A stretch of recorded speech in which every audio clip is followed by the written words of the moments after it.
are you ladies today? Hi. Hello. Hey, Jenny. Good to see you. Good to see you.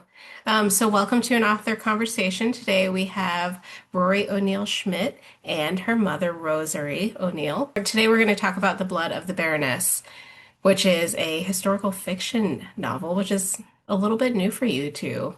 It is. Yes, yes. It's not our fault, Jenny. It wanted it to become this. We were so committed to the historical research, and yet there's so many gaps in Mm. knowledge. And sometimes there's a gap because the evidence is not there, or the evidence has been destroyed, Hmm. or the evidence is hidden. So, in order to really tell the story, we had to take some creative detours, but I think it really helped us, you We know. have to, we kind of go into the drama of it. If a child dies, for example, we don't just dismiss it with one sentence. We kind of try to embrace what that experience was for the protagonist, that type of thing. Not that there are a lot of children dying, but there's some, yeah. There's a romance section too in the book, because we do think that Michaela and her husband were really loved each other. They had six children together, and This was the section Rory kept saying, Mother, you have to cut it. oh my, There's no footnotes for this. I said, he was French. She was 16. He was 20. Come on. she's like, they were on a ship for 6 months. What else do you think they're gonna do? I was like, oh my God, now I They were can't just believe we're writing married. like erotic fantasy together. This has just gone too far in our writing. How could there be footnotes to this? It's impossible. But anyway, so it sort of started out at these most exciting moments that we sort of added in. And Right, but yeah, it's deeply based on research, facts, both yeah. here in America and in France too. Love it. I also love that there's a little bit of that romance because I think that's really popular right now in kind of the book world. So I think that's definitely going to bring some people in. Um, Yeah, our sales rep, Aaron was, you may know Aaron, was saying that the book has been adopted by McGee's high school here, a very important high school, for some required summer reading. He Interesting. said the young women will love this book. Yeah, Hopefully you and didn't I make said, it well, too steamy for them. yeah, and she said what they're actually reading some things that, maybe more steamy than what we've written. So that's good to know. As a summer Yeah. reading list. Right. But we're excited about that because, when I was in high school here in New Orleans, I didn't read any books about the Baroness Pontalba. We didn't know anything about it. So I'm excited to get the word out about her. Me too.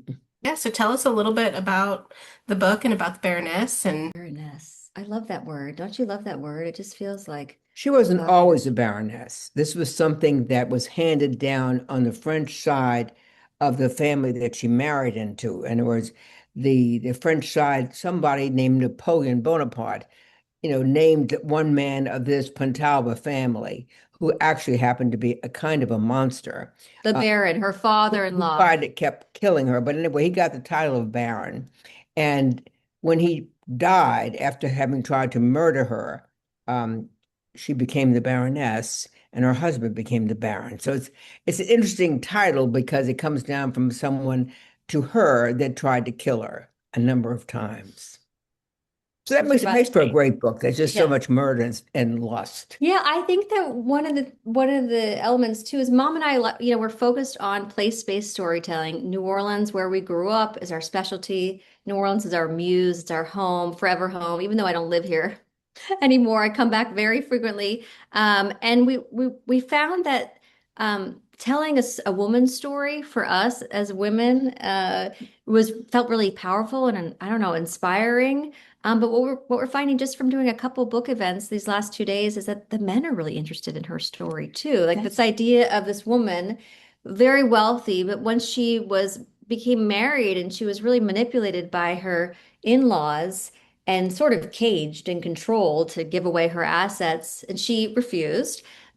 She just grew in so much power and inner strength, and the fact that she survived and she went on to like create these iconic architectural triumphs as a woman in the 1800s. It's pretty incredible. She can bounce back. A lot of times, I'm doing the research. I think I would have given up. I would have just signed it away. I would have signed it away to It's please just my moved husband, to on. please my father-in-law. Oh, But yes. she wouldn't. And it's just like it's hard to believe, but Anybody could be that strong. Yeah. yeah. Mhm. Yeah, and so I feel like that's what I relate to in 2026, like almost 200 years later, like that you can understand that society has these rules and bounds and molds, and you can break them. Isn't that great? You You can can't break break them. them. You can break them. And but the People tell thing you is, can't, but you can. her husband left her at one point. We're not going to tell the whole bewitching story, but in the end, she took care of him before he died. I mean, so it was a tempestuous relationship in which she said no, but which endured. So the idea that love can endure really despite women being strong. And we have to just do what's needed to do. It's astonishing to me that anyone in that time period, when women couldn't control their own checkbook, and we're saying that a woman couldn't get on a train without a letter from her husband giving her permission. She was like a child. If she married someone, that money immediately became her husband's. He Yeah. owned everything. Yeah. It's just like you gave him your purse and everything else in it. Yeah, but And she she would worked her do it. way She around. would She not. worked her way around Mhm. things. Like somehow she escaped France, where she was basically locked in a castle, and in the 1830s, and came to New Orleans, and we still don't know like who helped her. We I think don't. it might be the priest who lived in the family home. Mhm. Maybe it was one of her sons, but she was able to get away for a time, which is, it's like she's always finding a way. It's not immediate gratification. It's not like a solution right away, which is tough, but just like the hope that there is a solution either down the road that you will find or someone will be an ally and help you. Yeah. Right. And Yeah. see, we're really interested in people learning more about New Orleans. Somehow you embrace this story of a person who lives here, the houses that they lived in. It's like a TV series in a way. You all of a sudden they become more interesting because you love the persons and the family within them, you see. So they kind of bust out of the scene. Yeah, and what I like about your writing too, Mom, is some of the really darkest, most terrible aspects that she endured even as a child, with her mother becoming a widow for the second time, is Mom incorporates humor into it, and I feel like so much of the time when we're dealing with like anger or grief or overwhelm, if there's just a little bit of humor, it gives us Right. and the readers too, I hope, some breathing space to realize like you have to hold on to some levity or find some levity You to have to. breathe through any traumatic events. Yeah. Yeah. So, kind of touching on that a little bit, how is it working together as a mother-daughter duo? Going well, Get along Jenny. great. Just kidding. No, I think it goes really well. And the main point is that we always start with a contract that has an outline it's a Hmm. contract too. What we promised you, the publisher, and then delivering. And then I usually oversee kind of the project management and we delegate. Like I wrote the chapters on architecture. Mom's not as interested in that. She did a lot of the fighting scenes with the Baron, and a lot of times we'll picture actors in our minds, and it really does feel, I don't know, it feels like something you can watch and not just something that you're consuming, but you're there with the readers. It's so marvelous having a shared past because you have a kind of a shorthand when you've lived and known someone so long, and say, this person is like Uncle so and so. Oh, I get it totally. This is such and such a house. Oh, I get it. That is so and so. I mean, it's so perfect because it's a shorthand that you had, because we've shared, a good part of our lives together completely intimately in Yeah. the same houses. So, And sometimes some things will happen. I'll say, Mom, that can't happen. And then she'll give me an example of where or when it did. I was like, oh, okay, maybe people it meant can't this. believe it happened, but it did. Remember when that happened to that? And your uncle was like, Yeah. oh, yeah, I can't. Yeah. Yeah. So yeah, it's great working together. I think we're efficient. We trust each other. This is the fifth book together. I can't The believe fifth it. book. And it helps a lot because we kind of figured out one person takes one section and one person takes another. I'm very reluctant to critique Rory because it's very sensitive. I don't want anybody to critique me. I am extremely sensitive. Yeah. So we both understand that in the other person. So if we each take our little puddle, so to speak, Mhm. it works out a lot better, I think. Yeah. Then I usually go at the end and I'll thread it all together She's and great at that. making sure that everything's in line. And I'm also a stickler for historical facts. Like, can we say that? Like, who was actually leading the country at that time? Was Louisiana American, French, or Spanish? So we got to get this right. Which Mhm. flag is there?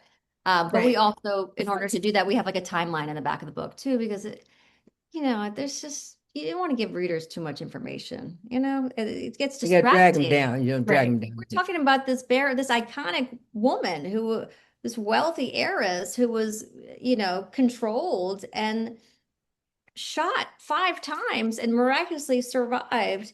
And when at a time when women didn't leave the house, or anyone with any kind of, they would call it mutilation, they would stay indoors hidden.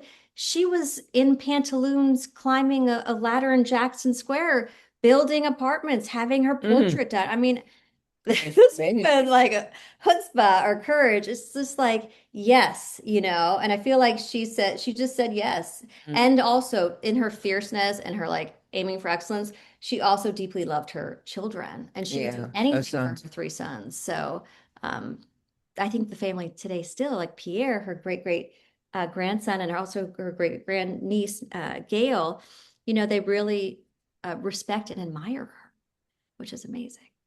Yeah.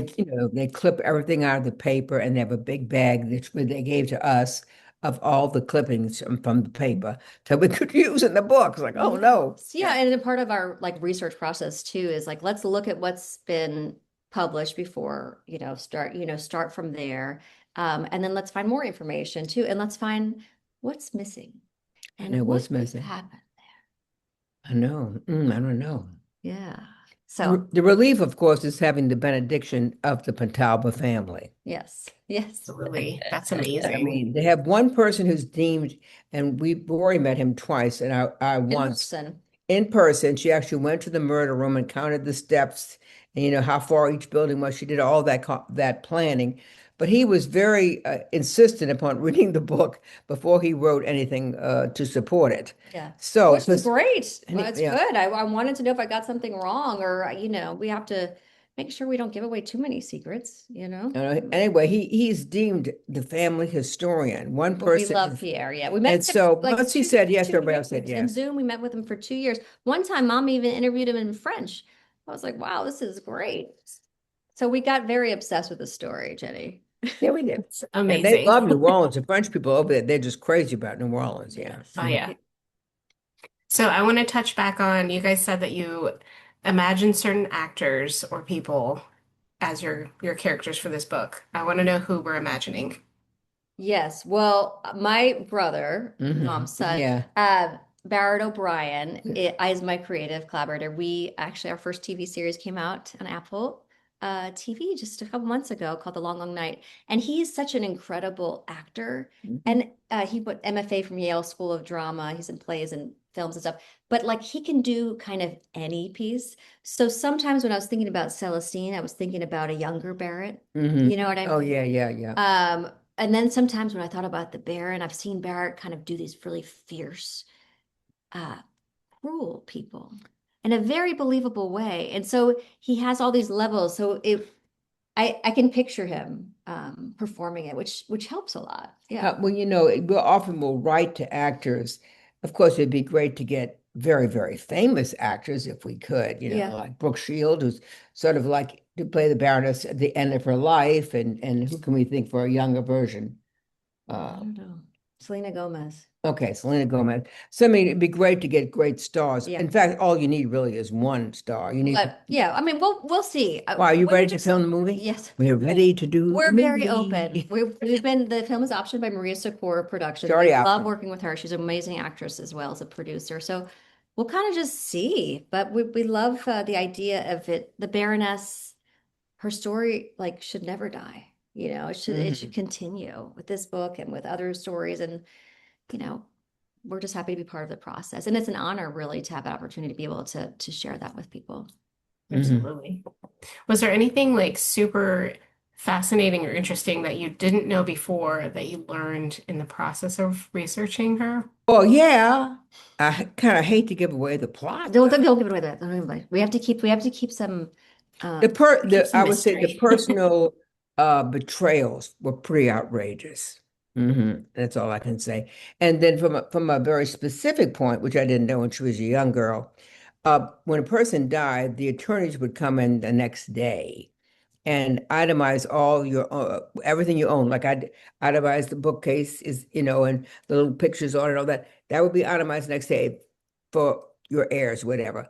So the night right after, when the coffins open in the house, is when people try to break in to steal things before the itemization occurs. I never knew that happened. Relatives come in, try to pocket something, and the next door neighbor breaks through, and maybe all of a sudden some silverware is gone. I mean, so you had to sort of women alone were really in a terrible situation of now that was pretty standard, and that was a surprise. Mhm. I learned that women could not dress themselves. Women of her status literally could not put their corset and tie the back. And even the idea they washed their hair once a month, they would do these big braids across. And Since you couldn't even bend over to tie your shoe. I mean, it was just like the the societal as well as the physical the carapace, restrictions. it's like being in a bell or something. You Yeah. just couldn't lift it. Mhm. Yes, it's not like, Lululemon yoga pants and a tank top. I mean, Mm. it was heavy and it could catch fire. So I think that and we interviewed a fashion historian just to kind of learn more what would it have been like to be her. But of course, we learned lots of things along the way, like that her father helped found New Orleans. It was a real mess before he showed up here. He basically helped build St. Louis Cathedral and the square as we know it. The Uh, whole square. Well, yeah. are you from here? Not from New She's not from New Orleans. Orleans. And No, you she's South have you Carolina. been here? I haven't yet. It's definitely on my list, but I haven't made it down yet. We have to have you come down I here. We have know. to What are you find doing some. next week?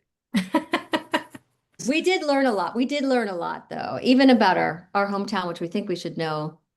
Kind of 5 books. We should know Right. everything. We don't Well, know everything about this town.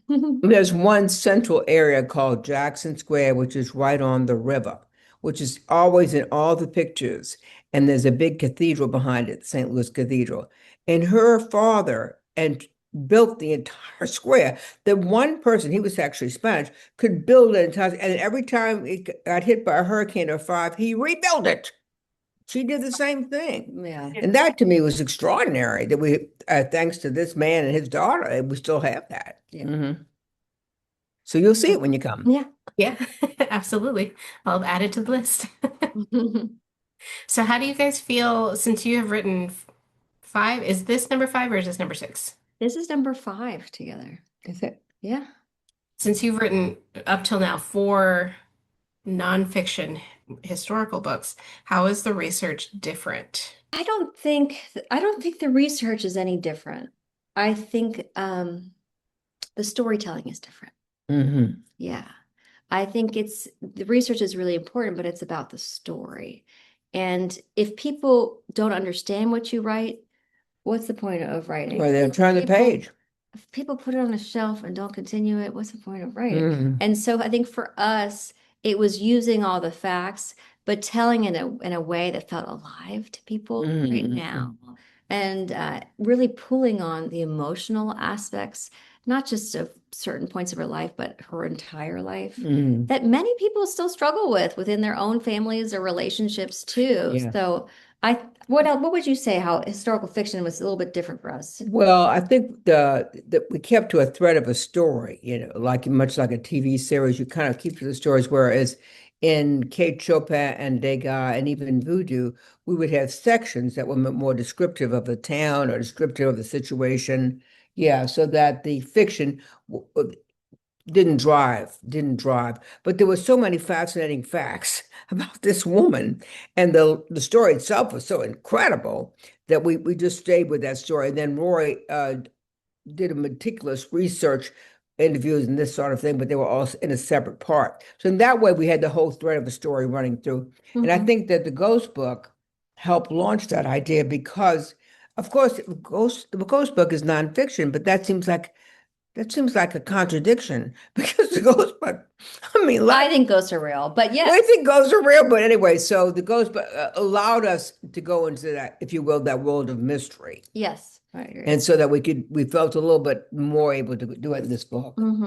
Yes. And it was fun. Yeah, Yeah. And I think that it was all Jenny probably leading up to this. Like in the Kate Chopin book, we I have love we that have some cake. scenes because we're also screenplay writers, Mhm. And so mom's a playwright of like 19 Right. plays or something. Um, it was in there. And then we would ask questions like, but what if this happened? What would you do? And now instead of saying, what if we just wrote the scene, like Right. this could have happened. Now let's Yeah. go with it. And Yeah. if we had the scenes, we kind of put them in a separate section, Yeah. let's say in the back of the book, the what if scenes. But now the what if kind of threads through the whole. Well, see, you see if you'll like it. I can't wait for you to read it. Tell us what you think. I'm excited to read it. I just Yeah. had one sent to myself so that I can take a look Yeah. at it. Oh, I'm Great. happy. Yes, we're Well, is loving there it. anything else you want to tell us about the book or any of your events coming up? Oh, what else? Rory's doing a great job. She was at the BK, Beauregard Kai's house, whatever, down in the French Quarter. This historic 1860s or 70s house. The 200 And year oh, anniversary this they were this so year, thrilled to have 2026. Yes. chandeliers, golden framed pictures, all these mainly women turned out, some men who read Too. it, a packed audience, and we also had a packed audience the night before at the Garden District Bookshop. So I think the key here really is it's a thriller. In other words, it kind of meshes, it floats on top of that vampire thing that Anne Rice so well does, but the vampire is a real person. This is a father-in-law. Yes. He could be a vampire. I mean, now we've described him. Yes. Yes. So it was a lot of fun writing it. Yes. And I think I don't know. We did the Poison Pen podcast. We did the Mark Romig show. Today I'm You gonna did, be on Stepping Out. she's just doing In Arizona, we're gonna be in Phoenix the morning show, and then we're gonna be on an Arizona influencers Insta live show so called yeah. I'm Making Money, Making Friends. So, we're open to doing radio and whatever. But Big, yeah. they really help people too, because she was such a enormous person for the good, that we want people to know it's possible Hmm. and give them some strategies that she used. Hmm. Yeah. Absolutely. That's beautiful. The Blood of the Baroness is available now on arcadiapublishing.com or wherever books are sold. If you don't see it in your local bookstore, you can always ask to have them order it for you. Thanks, guys. Thank you.